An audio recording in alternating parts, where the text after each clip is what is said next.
섹스리스라고 하면은 보통 1년에 10번 이내로 성관계를 하는 사람들을 얘기한다고 보통 그러는데 1년에 10번은 괜찮습니다.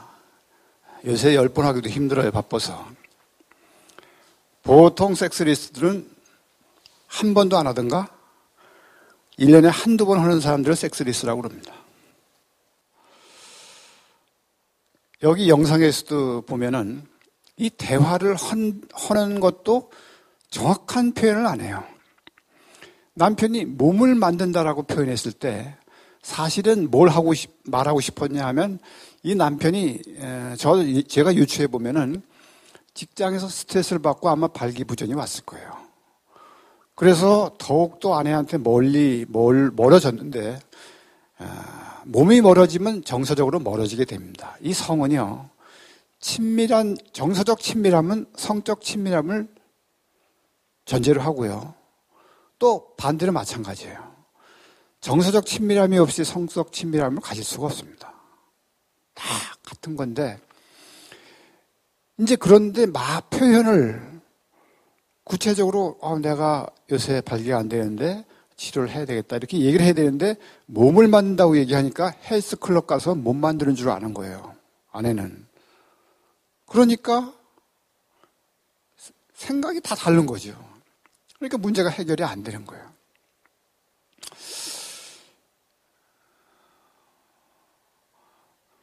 안 보여.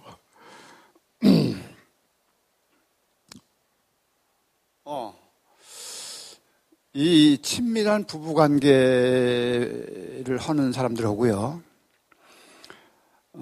섹스리스트들하고의 그 혈액 소견이나 또 타액 소견이 전혀 다릅니다. 친밀한 부부관계를 하는 사람들에게 있어서는요, 세로토닌이 증가되어 있습니다. 섹스리스트에 비해서. 여러분 세로토닌 많이 들어봤죠? 이 건강에 아주 필요한 요소입니다. 그리고 세로토닌을 많이 쓰는 병원이 이제 정신과예요. 우울증 치료제가 보통 세로토닌 제제입니다. 그 다음에 많이 쓰는 병원이 비뇨기과예요. 조루증 치료제가 세로토닌입니다. 사정이 빠른 사람들이 보면은 세로토닌이 부족하거나 활성화되지 않아서 그렇습니다. 섹스리스트들은 대부분이 조루증입니다. 성관계를 안 하면 안 할수록 세로토닌이 감소되니까 점점 더 심해지는 거예요, 그러니까. 근데 이제 정신과에서 세로토닌 제제를 쓰면은 보험이 되고, 우리가 세로토닌 제제를 쓰면은 보험이 안 됩니다. 그래서 내가 보험 청구하면 뭣도 모르고 보험 청구했다가 몇백만 원이 깎여서 나왔어요. 보험연합회에서. 아직까지 조루증을 질병으로 보지 않습니다. 우리나라에서는. 굉장히 잘못된 거라 계속 얘기를 해도 말을 듣지 않아요. 그러니까 우리나라의 그 성에 대한 태도가 나라서부터 잘못되어 있습니다. 성 문제, 성폭행 이런 사건이 발생하면 그 가해자만 죽일 사람이라고 표현하지 그 사람이 성장 배경이나 치료 계획이나 이런 게 전혀 없습니다. 문제 사실은. 엔돌핀이 증가되어 있습니다. 친밀한 부부관계를 하는 사람들에 있어서. 엔돌핀이 여러분 잘 알겠지만 모든 통증을 완화시켜줍니다. 특히 두통. 그래서 판피린이나 타이레놀을 계속 먹는 사람이 있어요. 그분들은 혼자 되셨거나 성관계가 원활치 못한 사람들이 두통이 많은 거예요. 그 다음에 이제 이 잠이 쏟아지게 해요. 엔돌핀이. 그래서 성관계 갖고 남자들이 졸려와서 바로 자는 사람이 많아요. 그러면 안 됩니다.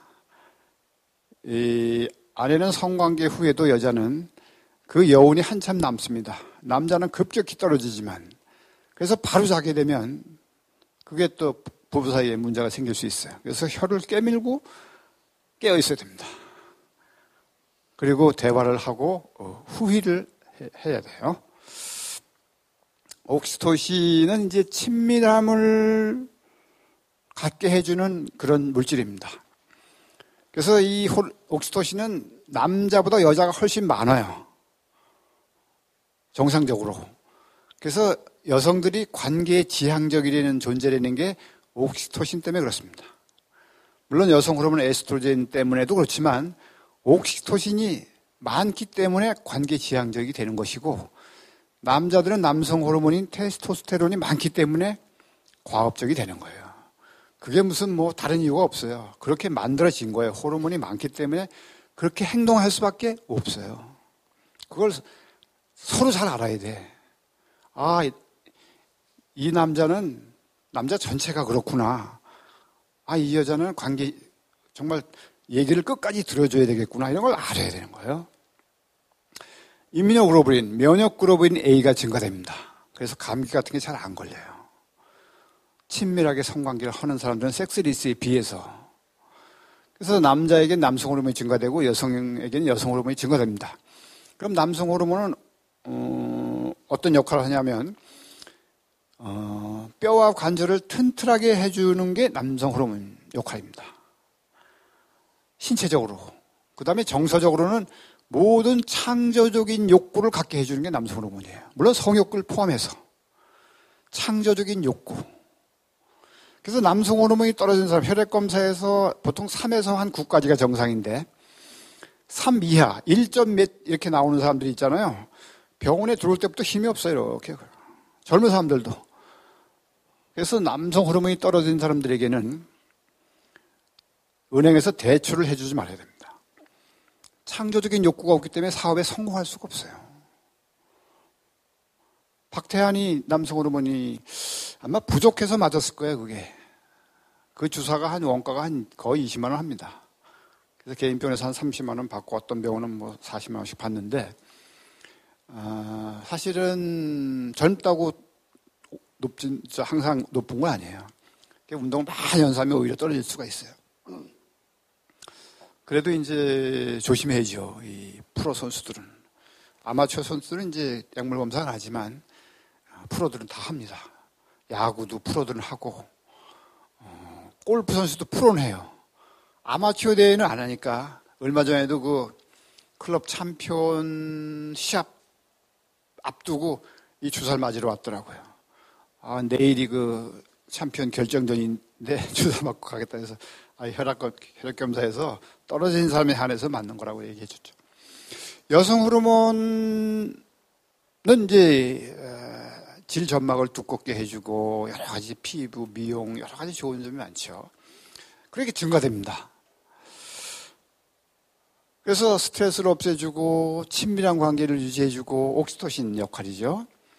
건강하게 되고 즐거움을 주죠. 이 성의 요체는 펀입니다. 물론 순결하고 청결해야 됩니다.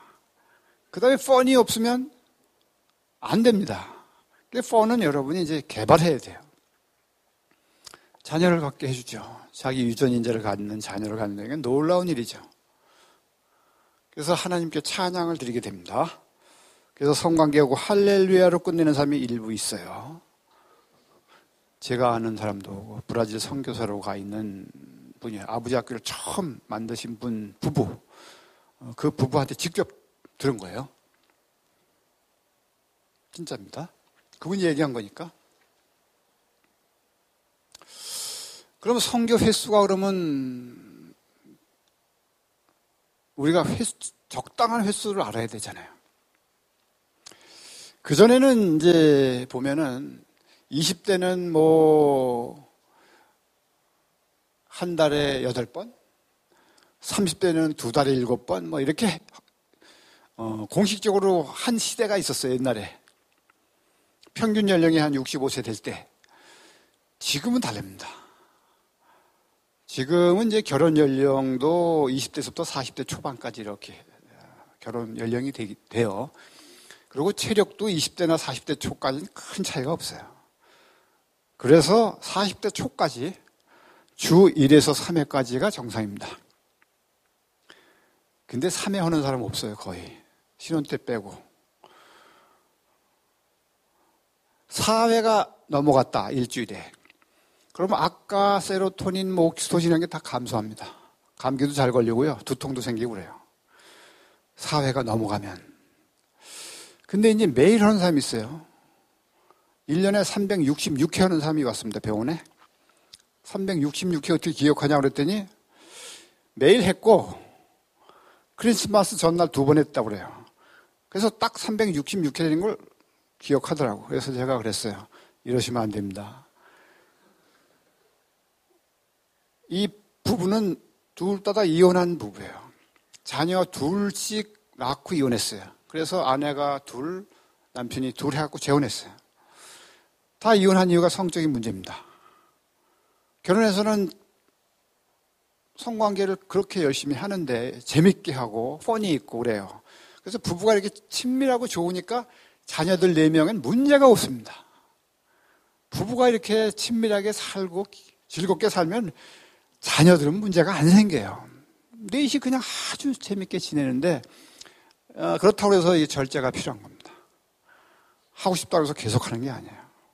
그래서 3회까지 허락했어요, 제가. 넘기지 말라고. 1, 2년 그렇게 할 수 있어요. 그렇지만 그게 계속되면은 나중에 안 좋습니다. 건강에 안 좋아요. 건강에 안 좋은 건 절제할 수 있어야죠. 술이 좋다고 해서 계속 먹으면 안 되잖아요. 자, 이제 문제는 뭐냐면요. 성을 거절하는 이유를 서로 알아야 돼요. 성을 거절하면 문제가 생깁니다. 고린도전서 7장 1절에서부터 한 5절까지 보면요. 성을 거절하지 말라는 그 말씀이 나옵니다. 아내가 자기 몸을 주장하지 못하고 남편이 하고, 남편도 또 마찬가지고, 분방하지 말고 기도할 때 말고는 다시 합하라고 그러고, 만약에 그렇지 않으면 사단이 틈탄다고 되어 있어요. 사단이 틈타면 뭐예요? 분리시켜서 싸우게 하고 이혼시킨다는 거예요. 그래서 언제 거절하는지 서로 잘 알아야 돼요. 아내가 거절하는 이유 중에서 중요한 게 이제 부부싸움입니다. 여러분이 이제 부부싸움 할 거예요. 지금은 뭐 싸우는지 안 싸우는지 모르겠는데, 결혼하면 이제 싸웁니다. 뭐 어떻게 싸우는지는 뭐 양상이 다 다르겠지만, 제가 결혼한 지 지금 몇 년이야? 82년도에 결혼했으니까 지금 34년 됐네요. 그래서 33살에 결혼했으니까 지금 몇 살이겠어요? 그동안에 수도 없이 싸웠습니다. 특히 결혼 초에 아무것도 모르고, 지금 내가 결혼 초로 돌아가려면 절대 안 돌아갑니다. 지금이 좋습니다. 부부싸움 하더라도 1시간을 넘기지 않습니다. 며칠씩 몇 달씩 절대 안 갑니다. 성경에도 에베소 4장 26절인가 거기 보면 분을 내어도 해지기 전에 화해하라고 되어 있습니다. 만약에 그렇지 않으면 사단이 틈탄다, 마귀가 틈탄다라고 되어 있어요. 그게 여기에 적용됩니다. 부부싸움 하면요, 남자는 성욕이 왕성하기 때문에 언제든지 성관계를 가질 수 있습니다. 아내는 성관계를 싸움한 이후에 가질 수 없는 존재임을 알아야 돼요. 여성의 성감대는요, 남자보다 훨씬 여러 군데 분포합니다. 남자는 성감대가 한 4-5군데 정도밖에 안 돼요. 엉뚱한 데 해야 짜증만 냅니다. 근데 여성들은 성감대가 머리끝부터 발끝까지 있습니다. 근데 사람마다 다 달라요. 그래서 성감대가 어딘지 결혼해서 차차차차 서로 알아가야 됩니다. 엉뚱한 데 하지 말고 가르쳐줘야 돼요. 남자가 모르니까 남편이 가르쳐줘야 됩니다. 근데 부끄러워서 얘기를 안 하면 이혼할 때 얘기를 합니다. 엉뚱한 데 애모해서 힘들었다고 그렇게 나중에 얘기하게 돼요. 미리미리 얘기를 해야 돼. 그래? 근데 가장 중요한 성감대는 마음이에요. 마음이 열리지 않으면 아무것도 안 됩니다. 그래서 알아야 돼. 이게 결혼 초에 부부싸움 했어요. 그리고 아내가 그냥 단칼에 거절하면요, 성을 거절당한 남자는요, 어떤 심정이 되냐면요, 자기 존재 자체에 대해서 스스로 부정하게 됩니다. 존재 자체에 대해서 수치심을 당하는, 수치심. 불쾌하고 이런 게 아니라 수치심이 있어요. 그러면 부부관계가 어떻게 되겠어요? 수치심을 가진 남자하고 회복이 안 되면은 성적 거절을 당연히 거절한다고 생각해야 되는데 잘 모르고 있으면 그것 때문에 그냥 갈등이 생길 수가 있어요. 그러니까 부부싸움을 허대해지기 전에 화해하고 또 거절하지 않을 정도로 이렇게 빨리빨리 화해를 해서 사단이 틈타지 않도록 해야 돼요. 제 후배 중에 한 번 부부싸움 하면은 한 3개월, 4개월씩 갑니다.